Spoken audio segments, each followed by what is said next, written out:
Yes, Facebook en premier, live, et par la suite sur YouTube. On va attendre que les gens se joignent à nous. On va faire une capsule cette semaine sur l'histoire de Televisions, la formation proto-punk.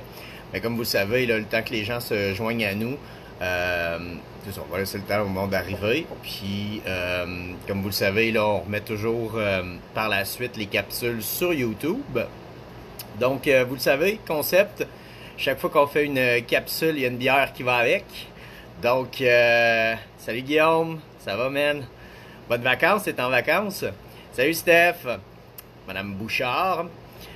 Cette semaine, la bière de microbrasserie Noctem, l'excellente Hoppy Peach, une IPA sûre aux pêches.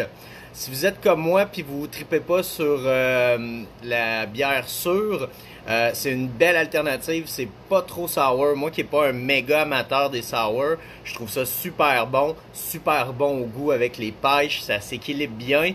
Pas trop d'acidité, mais une belle amertume, sérieusement, là, qu'on retrouve bien sûr avec la Hoppy Peach. D'ailleurs, je salue le Noctem. Encouragez vos microbrasseries locales plus que jamais. Allez acheter de la bière locale, ça vaut vraiment la peine. Les produits sont rendus complètement cinglés. Et donc, c'est ça, cette capsule, on la dédie bien sûr à la microbrasserie Noctem de Québec. Donc, comme je vous disais, cette semaine, Television, formation proto-punk. Qu'est-ce qu'une formation proto-punk? Qu'est-ce que le proto-punk? Le proto-punk est comme ce qui a amené le punk à naître, c'est-à-dire des formations qui étaient assez excentriques et qui avaient un son bien à eux, mais qui a forgé ou influencé la première vague de groupes punk tels que les Damned, Sex Pistols, Clash du côté britannique et bien sûr des formations comme The Weirdos et bien sûr les Ramones ici du côté des États-Unis et de l'Amérique. Donc on va y aller avec une formation qui s'appelle Television. Merci tout le monde d'être là en passant. Salut Tommy. Hell yeah! Televisions! La télévision, ce n'est pas pour tout le monde. Peut-être juste pour les proto-punks.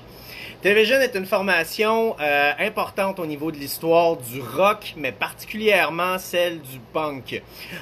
C'est parce qu'ils ont fait partie de la première vague d'artistes de New York qui vont faire exploser un mouvement qui va devenir plus grand que nature. Et grâce entre autres au CBGBs et son propriétaire Ely Crystals. Ils sont des pionniers du mouvement sans vraiment le vouloir. Leur style à la base est loin de ce que le punk californien nous a offert par la suite, mais dans leur attitude et par la scène dans laquelle le groupe a évolué, ils vont être une grande pièce là, au niveau du punk. Le groupe va voir officiellement le jour en 1973, soit une année précédente à celui de The Ramones et bien sûr de Clash et de Sex Pistols. Donc les Television étaient là bien avant 1973, on parlait pas de punk encore à cette époque-là. C'est à travers l'amitié entre Tom Verlaine et bien sûr Richard Hell que le groupe va naître. Mais non sous le nom Television, mais bien sous le nom des Neon Boys. D'ailleurs, vous pouvez trouver là, des pièces des Neon Boys si vous avez là, des applications telles que Spotify ou bien sûr Apple Music, ça se retrouve facilement. Donc, c'est ça, le duo s'est rencontré à l'école Sanford à Oxexon, d'où ils se seraient enfuis. L'histoire veut que Verlaine et Held se seraient fait prendre à mettre le feu dans un champ. Genre de truc que tu fais quand t'es au secondaire, tu sais. Et ce qui est assez étrange est que les deux se sont sauvés de leur maison familiale par la suite pour aller les deux à New York afin de devenir poètes et se sont retrouvés à ce moment. Le groupe est formé par Tom Verlaine à la guitare et au chant, Richard Hell à la basse et au chant et Billy Fica au drum. Il y a peu d'informations sur le groupe qui aura enregistré seulement 2 pièces à cette époque. On parle bien sûr là, des Neon Boys, car le groupe n'a jamais performé en spectacle. En 1980, un 7 pouces verra le jour sous ce nom, excusez, il va permettre au titre That's All I Know Right Now et Love's Come in Spurts de sortir, mais rien d'autre ne paraîtra là, de cette formation qui va se séparer officiellement en 1973. Donc pour ceux qui se joignent à nous, pour faire une récapitulation, dans le fond, Television a commencé sous le nom les Neon Boys et on splittait en 1973, mais c'était la première bouture qui a mené à la formation proto-punk Televisions. Quelques mois plus tard, c'est-à-dire toujours en 1973, le groupe va se reformer sous le nom Televisions, avec les mêmes membres que Neon Boys, mais en ajoutant Richard Lloyd comme deuxième guitariste. Ça paraît banal, mais Richard Lloyd est un des grands guitaristes américains, sérieusement. Si vous connaissez là, la formation Televisions ou vous êtes familier avec le monde de la guitare, c'est un nom qui est souvent cité pour son talent, mais surtout pour sa créativité, son implication au niveau là, de la musique. Il a créé des riffs assez incroyables, on va en parler dans quelques instants. Donc, quelques mois plus tard, toujours en 1973, Television naît et la formation aurait placé une annonce pour trouver un deuxième guitariste en mentionnant aucun talent nécessaire, ce qui est assez drôle puisque la formation est considérée comme une formation virtuose. Donc, c'est quand même assez drôle comme annonce que le groupe cherchait quelqu'un qui avait pas de talent, mais fallait quand même avoir du talent pour jouer dans Televisions. Le groupe engage alors Terry Ork comme gérant. Terry arrive à New York en 1968 pour aider le célèbre artiste Andy Warhol dans ses films. C'est en travaillant comme gérant d'une librairie nommée Cinemabilia qu'il fait la rencontre des membres de Neon Boys. Il va d'ailleurs leur présenter Richard Lloyd. C'est lui qui va convaincre Ellie Crystal, propriétaire du fameux bar spectacle CBGB's à New York, de leur offrir une plage horaire régulière pour pouvoir jouer sur la scène fraîchement construite. Ellie leur aurait mentionné alors, lors de leur audition, parce qu'il fallait que tu fasses une audition pour pouvoir jouer au CBGB's devant Ellie, il leur aurait mentionné que si vous jouez trop fort, je sors d'ici. Le premier spectacle de Television a eu lieu au Townhouse Theatre le 2 mars 1974. T'étais pas né, Ali, hein, à cette époque-là? Non, je pense pas, moi non plus. 81 pour moi. Donc, c'est ça, après quelques spectacles à New York, au CBGB's et à Kansas City, le groupe se place rapidement comme un groupe culte de la scène. À cette époque, les offres pour signer sur un major label sont courantes, mais le groupe préfère attendre d'avoir de meilleures offres. D'ailleurs, ils ont enregistré des démos sur Island Records avec Brian Eno, mais n'ont pas aimé le son qui sortait du travail de Eno. Richard Lloyd dit avoir toujours su qu'il aurait une place spéciale dans l'univers rock'n'roll. Il dit être allé à LA et San Francisco, mais que New York était sa maison musicale. Richard Lloyd mentionne qu'avoir vu les New York Dolls a été une révélation pour lui et le groupe. Et là-dessus, je vais me prendre une gorgée. Pour ceux qui se sont joints un peu plus tard à nous, on y va avec une excellente bière du Noctem, la AP Peaches. Et vraiment une bonne bière, sérieusement, à la pêche. Une IPA sour pour se rafraîchir le gosier pendant que je vous raconte l'histoire de la formation proto-punk Televisions. On est dans les années 70. Donc, les années 70 sont des années assez spéciales, un petit peu comme on a vécu dans les années 90, mais beaucoup plus expérimentales. Et comme je le disais, il y avait beaucoup de major labels qui étaient à la recherche justement de nouveaux talents. Donc, il y avait beaucoup de maisons de disques qui des artistes rapportaient beaucoup d'argent et injectaient ce talent-là, essayer de trouver des nouveaux bands. Donc, il y avait quand même moyen de bien vivre de la musique à cette époque-là et d'arriver avec quelque chose de totalement différent comme les Weirdos, par exemple, formation américaine ou de Dem. C'est ce qui est très intéressant, je trouve, là, du mouvement punk. Donc, pour continuer avec Television, le groupe est souvent, comme je le disais, référé comme étant un groupe proto-punk. Ce qui veut dire avant le punk.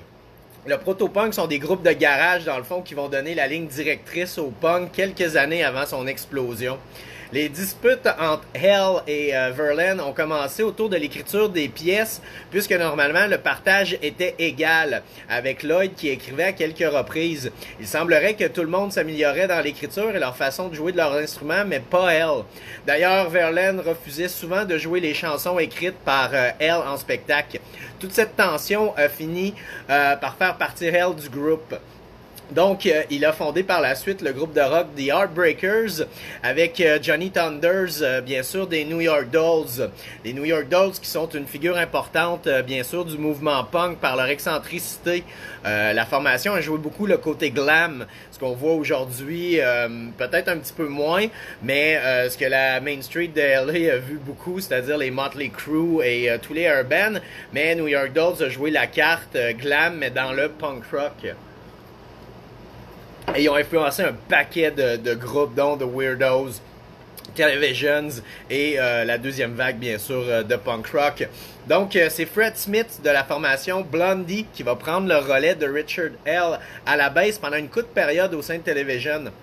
Les deux formations se connaissaient bien à cause du CBGBs et d'ailleurs Patti Smith, chanteuse et poète, a souvent ouvert pour le groupe au CBGBs durant leur résidence à cette célèbre salle de spectacle de New York qui se trouve à être une place vraiment dégueulasse en fait à cette époque au niveau hygiène. Si vous avez vu le film sur le CBGBs ou si vous avez entendu parler de la salle, un des classiques était que les punks avaient commencé à porter des bottes de rubber ou des bottes à cap pour pas piler sur la merde du chien de Healy qui se promenait un petit peu partout dans le bar. Les toilettes étaient renommées comme ayant pas de porte de 1, donc tu faisais tes besoins devant tout le monde et en plus il y avait beaucoup de drogue qui se faisait à ce club puisque Healy avait engagé les motards pour le protéger puisqu'il payait pas ses comptes. Non pas qu'il n'y avait pas l'argent de le faire, l'argent rentrait bien au niveau du CBGBs, mais le gars était un total désastre au niveau comptabilité. C'est sa fille qui va prendre la relève vers la fin du CBGBs pour l'aider. Mais malheureusement, Healy était pas bon. Pas qu'il était fucked up. Le gars est straight edge. Il consommait pas de drogue, il buvait pas d'alcool, il buvait seulement de la liqueur. Mais le gars était pas à son affaire, puis c'était quand même un lunatique. Donc, c'est ça, ça a donné une mauvaise gestion au niveau du CBGBs. Et plusieurs bands est arrivé toutes sortes d'histoires au fil des années. Mais c'est quand même une scène où pas mal tous les groupes de la première, deuxième et même troisième vague de punk rock ont performé. Donc ça a créé beaucoup de légendes aussi. Donc le premier enregistrement de Television sera un simple sous la forme d'un 7 pouces qui va s'intituler Lil Johnny Jewel Part 1 and 2 sur la maison de disques indépendante Ork Records fondée par Terry Ork. Richard Lloyd n'aurait pas apprécié le choix de la pièce. Il voulait que ce soit la pièce Oh Mi Amore au point de vouloir quitter le groupe.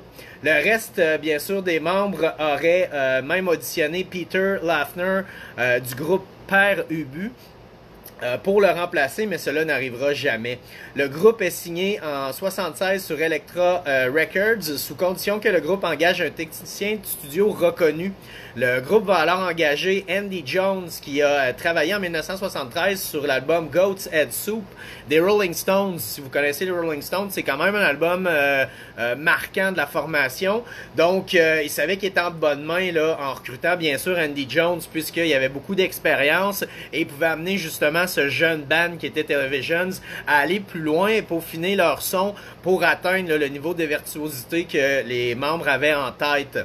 Pour se préparer à l'enregistrement de l'album, le groupe devait pratiquer de 6 à 7 heures par jour et ce 6 jours par semaine. Imaginez aujourd'hui, c'est un peu ça, une grosse problématique puisqu'il n'y a plus d'argent qui est vraiment impliqué au niveau de la scène, puisqu'il y a moins de record deal, etc. Les bands vont jouer à temps partiel, comme je le dis, donc c'est sûr que les bands vont pas atteindre un niveau de maturité sonore de façon rapide comme à l'époque, puisqu'à l'époque, les gars jouaient, comme je disais, 24 sur 24, du 6 jours, à 6 à 7 heures dans un studio, à continuer à répéter. Un moment donné, veux pas, avec le talent, ça t'amène à te développer assez rapidement. C'est malheureusement quelque chose qui peut manquer au niveau de la scène, malgré que la virtuosité est là. Les gens sont vraiment techniques, mais malheureusement, les bands développent peut-être une chimie qui est pas aussi intense, mais qui est, comme je disais, à temps partiel. Les gars, on se voit moins souvent, donc veux pas, c'est pas comme quand t'es jammé dans un studio 6 jours pendant 2-3 mois back-à-back. C'est là qu'il y a des liens musicaux qui se développent encore plus fort. Je pense que c'était l'avantage justement des années 70. Il y avait encore de l'argent justement impliqué dans la scène. Donc on arrive au premier album bien sûr de Television qui s'appelle Marquee Moon. C'est une bombe musicale. Il est considéré comme un des 500 meilleurs albums au monde selon selon le magazine Rolling Stones, qui le place à la position 128. Il sort le 8 février 1977 sur Elektra Records. Le groupe offre une touche jazz combinée à des mélodies vraiment harmonieuses. Le groupe délaisse le côté punk du premier simple pour offrir quelque chose de différent et sombre. Verlaine est très poétique. Comme c'est un adepte d'écriture, son choix au niveau des mots vient mettre beaucoup d'impact au niveau de la musique de Televisions. Donc, ça se ressent aussi dans son approche au niveau du chant. Il y va de référence aux grands poètes de ce monde. Andy Johns, le réalisateur, est crédité comme coproducteur de l'album. Verlaine a écrit toutes les pièces à l'exception de Gilding Light, coécrite bien sûr avec Lloyd. Il faut 10... Il dit que c'est ça, il y a 6 personnes qui ont participé en plus à la création de Marquee Moon. La façon que les deux guitaristes jouent est vraiment unique dans son genre. C'est un vrai casse-tête à la Jigsaw, dans le sens que les mélodies et les rythmes sont déconstruits et montés comme un casse-tête un peu. C'est vraiment quelque chose que tu peux faire en studio. Le groupe a été des pionniers à ce niveau-là et beaucoup de groupes ont emboîté le pas par la suite, donnant une dynamique qui est très différente et quelque chose qui est assez dur à reproduire en spectacle. Le groupe aborde des sujets très matures qui parlent d'urbanisme et de poésie pastorale. Le groupe parle du Lower Manhattan de New York où ils ont flirté avec les drogues psychédéliques. Le groupe a pas longtemps flirté là, avec les drogues. C'est pas un band qui a vraiment foiré, si on veut. Là. On est loin de Guttermouth. C'est plutôt une formation qui était tranquille à ce niveau-là, mais néanmoins, ils ont fait leurs expériences plus dans une approche pour approfondir l'art et bien sûr développer peut-être un nouveau sens et aiguiser leur sens avec le LSD qui à l'époque était très populaire. Excellente bière, sérieusement, excellente sour. Du Noctem. Donc c'est ça, donc ils ont flirté avec les drogues psychédéliques, mais pour un court moment, puisque Verlaine est contre l'utilisation de drogue au sein de Television.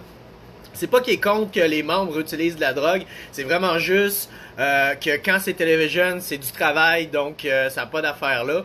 Donc il y a comme un code éthique, si on veut, là, dans Television. Pas de consommation de drogue ou être un lendemain de drogue, quoi que ce soit, pour des tournées ou des journées de spectacle.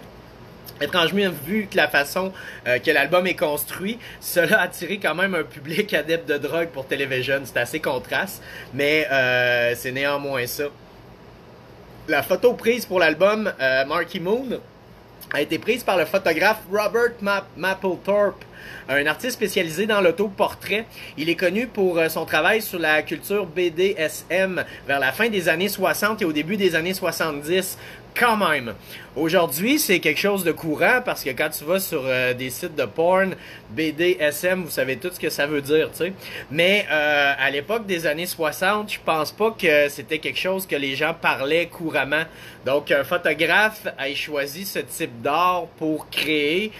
C'était assez quelque chose. Donc, il a été critiqué pour avoir utilisé l'argent du gouvernement pour créer de l'art obscène à cette époque, ce qui est très punk à mon avis. Il est mort de complications dues au sida le 9 mars 1989 à Boston. À la grande surprise du groupe, l'album Marquee Moon atteint la position 28 des charts britanniques. Le ciel semble vraiment leur seul obstacle. Le groupe décide de rejoindre à ce moment Blondie dans sa tournée européenne en tant que groupe de support. Malheureusement, Blondie n'appréciera pas l'esprit compétitif de Verlaine. Leur retour en sol américain sera toutefois une douche froide car Elektra va les laisser tomber car l'album ne vend que 80 000 copies et ne répond pas à l'attente commerciale de la maison de production. Aujourd'hui, c'est un album culte, mais comme beaucoup d'albums qui ont sorti à cette époque-là, malheureusement, ils n'ont pas eu l'impact qu'on connaît aujourd'hui. Les Ramones, le premier album, est un excellent exemple. Les Ramones n'ont jamais vraiment eu succès commercial à l'époque de leur existence. C'est plus par la suite qui est devenu un band culte. Et le bouche-à-oreille a fait beaucoup plus le travail que les maisons de disques commerciales à l'époque qui n'ont pas réussi, si on veut, à bien cadrer le groupe et à l'offrir à un public et aller vendre assez d'albums justement pour non seulement couvrir les frais de production, mais faire de l'argent, excusez, en mettre plein les poches. C'est pas arrivé avec Television, ils n'ont pas fait plein d'argent. Salut Rudy Kaya qui vient de se joindre à nous. Salut man, je prends une gorgette à ta santé. On est en train de boire une bière de la microbrasserie, le Noctem, que je suis sûr que tu connais à Québec. C'est la Hoppy Peach, c'est une IPA sour aux pêches, pas trop sûr, super bon, bien balancé. Quand je regarde ça, on dirait du jus d'orange. Mais ce n'est pas du jus d'orange. Elle est pas si pire au niveau pourcentage, il y a 6,5% d'alcool. Donc c'est pas un cogneur comme on dit pour les geek beer. L'album Marquee Moon de Televisions a connu la gloire bien des années après. Il est aujourd'hui cité comme un des albums piliers du mouvement punk. Comme je vous dis, la formation s'est fait mettre l'étiquette proto-punk par la suite, pas durant leur carrière. Ils étaient vraiment considérés comme un band de rock'n'roll à l'époque de leur début. Je crois qu'on sous-estime aussi son influence sur la musique indie rock.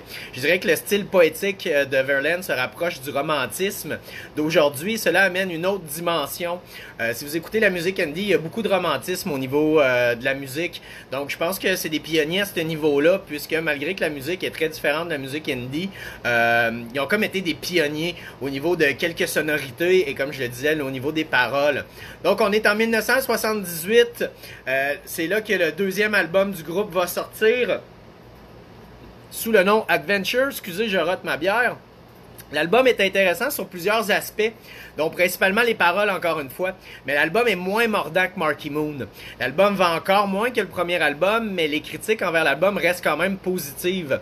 Personnellement, je trouve que l'album tient très bien la route, même malgré l'âge. Il reste actuel et il reste une pièce d'art unique. Le groupe aura toujours une touche insaisissable et une de leurs forces est les textes qui restent toujours aussi excellents et d'actualité aujourd'hui. Le groupe a vu ses deux albums ne pas répondre aux attentes commerciales de leur maison de disques et leurs différents tours de la consommation de drogue de Lloyd mènent à la séparation du groupe. Malheureusement, la fin de ce groupe qui a su marquer la scène de New York d'une façon hors de tout doute. Donc, c'est la fin de Television à cette époque-là. Est-ce la fin totale de Television? Non. Television est revenu en 1992, mais sans Richard L. On se rappelle qu'il était parti là, quasiment dans les débuts de la formation. Le groupe va sortir un troisième album la même année, soit en 92, comme je le disais. C'est 14 ans après le deuxième album. Le groupe enregistre une vidéo pour la pièce Call Me Mr. Lee. D'ailleurs, la vidéo est filmée en noir et blanc et reste très étrange, ce qui va bien avec la chanson. Il reste que Lloyd est un guitariste virtuose et qu'il n'utilise qu'une partie de son potentiel, je trouve, dans Television, surtout sur ce troisième album-là. Il offre toujours quelque chose de pur au niveau sonore quand on écoute Television, surtout Marquee Moon, le son de la guitare, il y a comme, c'est pas parfait, mais il y a un côté pur là au niveau des notes. L'enregistrement est vraiment bien fait. Encore aujourd'hui, là, quand on écoute Marquee Moon, on sent vraiment le travail en arrière de cet album-là. Donc, on parle toujours de Televisions, l'histoire de Televisions. On est rendu au troisième album, donc l'album est très différent de ce que la formation a offert dans le passé. On retrouve néanmoins leur originalité, mais on se perd un peu au travers du labyrinthe. Tout comme l'album Adventures, il est un flop et les médias s'en donnent malheureusement à cœur joie pour le mépriser, car trop souvent, il est comparé là, à Marquee Moon, qui est un album unique. C'est dur à recréer un album de même, puis j'ai l'impression que la formation, les deux albums qui ont succédé, a toujours été dans l'ombre de Marquee Moon, et même peu importe ce qu'il aurait fait, même si ça aurait été bon, je pense qu'il y aurait toujours les médias pour critiquer, c'est pas Marquee Moon. Tu sais, un moment donné, on peut pas faire 100 000 fois le Master of Puppet pour Metallica. Il y a des albums classiques que les formations choisissent de pas recréer, puis je pense que c'est bien de même, parce qu'à un moment donné, tu veux pas recréer le même album, ça perd un petit peu de son essence. Donc, il reste que les influences sont partout au niveau de Television. Si vous connaissez le band The Strokes, qui a eu un immense succès à la fin des années 90, savent que ils ont totalement pris tout de Television finalement. Comme Television, ça avait été moins marquant, ça a comme bien passé, les gens ont pas fait le lien, mais aujourd'hui les puristes critiquent beaucoup de Stroke d'avoir... ils ont tout volé, ils ont copié à Television, une bonne partie en tout cas, mais c'est ça, comme je l'écris souvent, c'est jamais celui qui a eu l'idée qui est le premier à faire de l'argent, c'est souvent celui qui le copie ou tout simplement le vole. Je dirais que dans le cas de Stroke, c'est vraiment un copier-coller. Donc Television et de ces génies musicaux, et ce sont des personnes super intelligentes, peut-être trop pour leur époque au niveau musical. Ils sont un groupe culte, mais ça leur a pris quand même 3 décennies après leur séparation pour avoir le succès qu'ils méritent. Malheureusement, dû à des problèmes de santé, Lloyd doit quitter le groupe et est remplacé en 2007 par Jimmy Rip. Pour ceux qui connaissent pas Jimmy Rip, il a commencé à jouer de la guitare à 6 ans et il a eu quand même la chance d'avoir une carrière assez remplie. Il va jouer avec Jerry Lee Lewis pour son dernier album intitulé Last Man Standing, en plus d'avoir travaillé avec Mick Jagger sur 2 de ses albums solo, et il a aussi travaillé avec Debbie Harry, bien sûr, de la formation Blondie, ou tout simplement Blondie. Depuis sa reformation, le groupe a joué au Brésil, et durant une entrevue, Television va mentionner qu'il y a un nouvel album de 6 pièces qui serait sur la table à dessin, mais depuis, il n'y a pas eu de communiqué sur l'album ou de date de sortie. Donc en 2013, j'en ai parlé en 2013, c'est là que le film sur le CBGBs va voir le jour.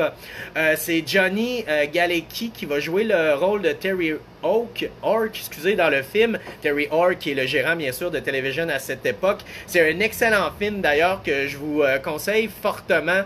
Le choix d'acteurs a été bien monté pour le film sur le CBGBs, et en plus je dirais que ils ont vraiment suivi la ligne de toute l'éthique qu'il y avait avec le CBGBs, et je dirais aussi que le film sont mordants, tu sais.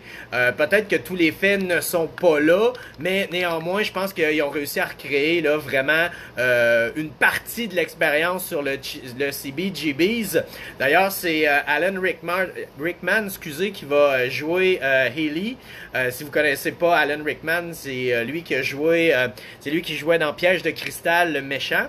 Et bien sûr, il a joué dans Harry Potter, il a joué dans une tonne de films, un acteur que je vénère. Je l'adore sérieusement. C'est vraiment un bon acteur. C'est quelqu'un c'est pas un Nicolas Cage, Nicolas Cage joue tout le temps Nicolas Cage. C'est vraiment un acteur qui va rentrer dans son personnage.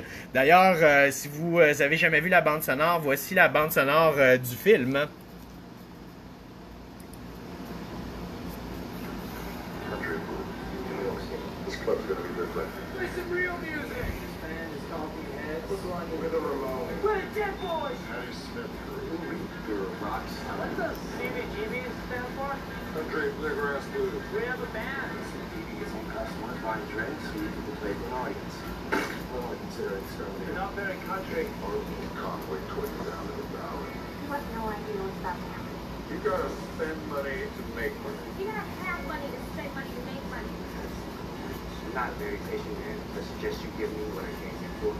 On est en train de voir le trailer, bien sûr, du film sur le CBGBs paru en 2013. Malheureusement, Alan qui nous a quittés, qui est mort il y a quelques années.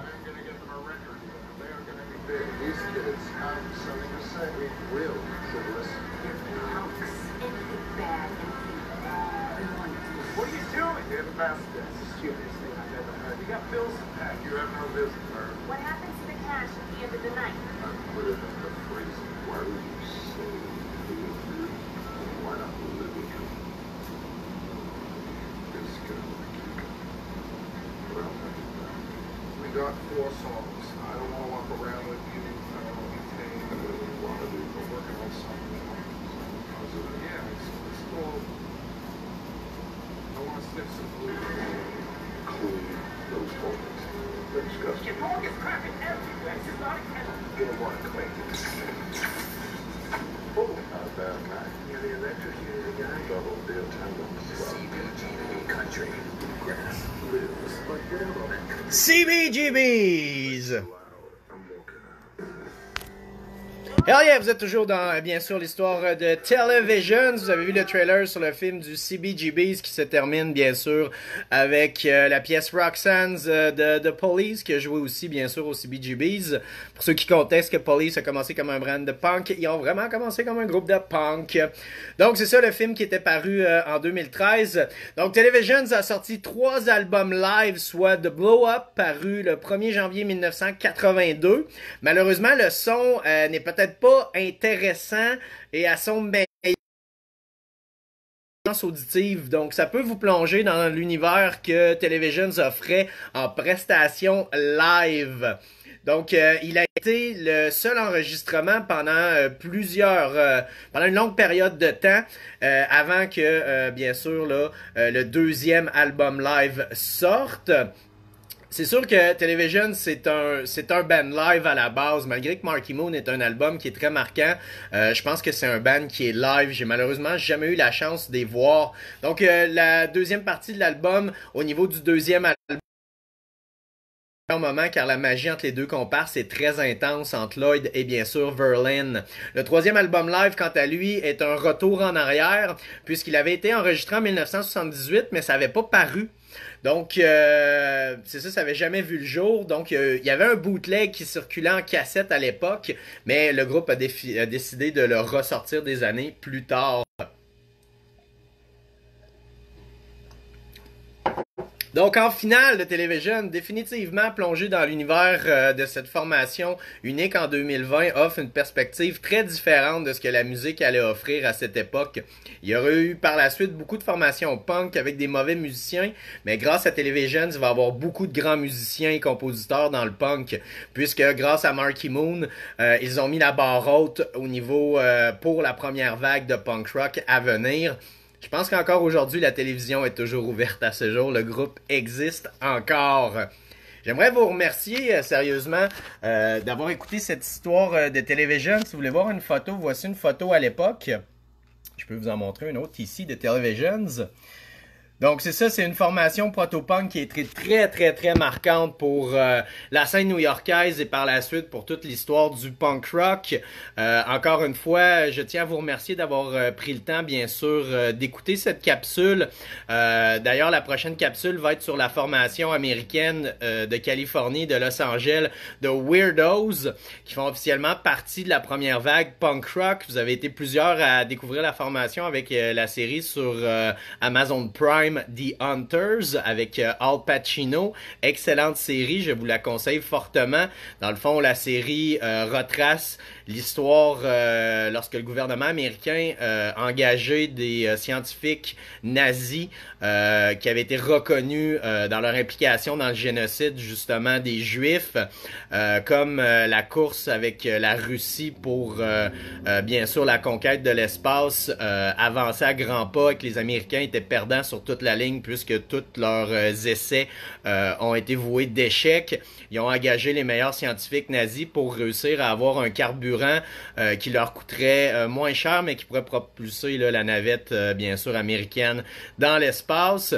Et dans le fond, la série, bien sûr, il y a des moments réels de l'histoire, mais c'est fictif. Donc, on retrace, dans le fond, une équipe de commandos assassins montée par Al Pacino pour tuer, dans le fond, les nazis en sol américain qui travaillent pour la NASA. Et sur trame de fond, il y a une enquêtrice aussi qui commence à découvrir le poteau rose et ce qui se passe de ce côté-là. Je vous conseille fortement cette série The Hunters. Et lors de la finale, on entend la formation de Weirdos et leur excellente pièce We Got the Neutron Bomb. Donc, la prochaine chronique, surveillez ça. Allez sur Punk Academy. C'est bien sûr, c'est un groupe Facebook où on publie beaucoup de photos sur le street punk. C'est vraiment axé sur la culture street punk. Et on remonte aussi, je remonte de vieilles formations comme Televisions, des bands que vous avez entendu parler de nom, mais vous connaissez peut-être pas de façon musicale. Donc, on vous invite à plonger dans ces histoires-là qui sont super intéressantes et ça va vous permettre de découvrir des nouvelles formations punk qui ont non seulement marqué la scène, mais qui, sans eux, beaucoup de bands n'existeraient pas. Et bien sûr, on vous invite aussi à aller sur YouTube, taper Prescription Punk Rock. Vous allez retrouver les capsules comme celle-là. On les a faites, bien sûr, sur les formations Black Flag, il y a 2 parties, de Dem aussi en 2 parties. On l'a fait bien sûr sur Fear et vous allez retrouver la capsule bien sûr sur Televisions et The Weirdos prochainement. Donc je vous souhaite un excellent jeudi. Je remercie encore le Noctem, même si il était pas au courant que je déboucherais une de leurs canettes, mais excellent breuvage. Ça m'a permis de passer au travers de cette capsule-là de façon très facile. Une excellente bière, une IPA sur Eau Pêche, je vous la conseille fortement. Bien sûr, la Hoppy Peach. Vous pouvez vous la procurer dans les différents dépanneurs spécialisés en bière de microbrasserie. Supportez votre scène locale, supportez votre bière locale. Et live tous les lundis de 21h à 23h, bien sûr, à CKRL 89.1. Si vous êtes de Québec, ouvrez votre radio 89.1 tous les lundis à 21h. Et sinon, vous pouvez, si vous êtes de l'extérieur, vous pouvez écouter live dès 21h au www.ckrl.qc.ca. Et le podcast est disponible là, aussitôt que l'émission est finie. Vous juste aller sur la page de ckrl.qc.ca et cliquer dans l'onglet programmation et taper Prescription Punk Rock les lundis 21h. Vous allez avoir accès à Punk Rock. Et on est en rediffusion les mardis 20h sur punkrockradio.ca, qui est une web radio qui diffuse du contenu 24/24 punk rock et les meilleures émissions punk rock au Québec, dont Prescription Punk Rock, Hebdo Punk, le Moment Trash, Punk Détente. Il y en a beaucoup. Allez surveiller ça. C'est Chris Bro et bien sûr PL qui s'occupent de ça. Donc je les salue. Ils font vraiment un job incroyable, sérieusement. Ils ont un Patreon. Si vous connaissez pas c'est quoi, c'est encourager dans le fond la station de radio. Vous pouvez devenir membre VIP, juste à donner un petit montant de cotisation. On vous invite à les aider sérieusement. Là. C'est une web radio 24/24. C'est un job de fou. Je m'embarquerai même pas là-dedans. J'ai beaucoup trop de projets et ça prend une discipline encore plus folle que la mienne. Donc, je vous invite à les encourager financièrement. D'ailleurs, ce serait cool d'avoir des t-shirts de punkrockradio.ca si ce n'est pas le cas. Et ben c'est ça, nous on va être de retour live en studio parce que les émissions de Prescription Punk Rock sont pré-enregistrées. On va être de retour live en studio officiellement le 3 août. On va être seul en studio pour débuter, là, puisque avec ce qui se passe là, mondialement en ce moment, on prendra aucun risque, mais éventuellement, j'imagine que tranquillement, pas vite, on va pouvoir peut-être avoir un collaborateur ou quoi que ce soit, ou quelqu'un pour nous aider, et par la suite, peut-être même vous recevoir à nouveau là, dans les studios de CKRL. Ça me manque en tabarouette de recevoir les bands, sérieusement. On a eu des moments magiques au fil des années, puis là, dans les derniers mois, ben, on a pris beaucoup de recul là-dessus, donc c'est ça. Donc écoutez Prescription Punk Rock tous les lundis, 21h. Je vous remercie encore une fois d'écouter cette capsule et sur cette gorgée de bière, je vous souhaite un bon jeudi. Et ça mérite quoi? Un hell yeah!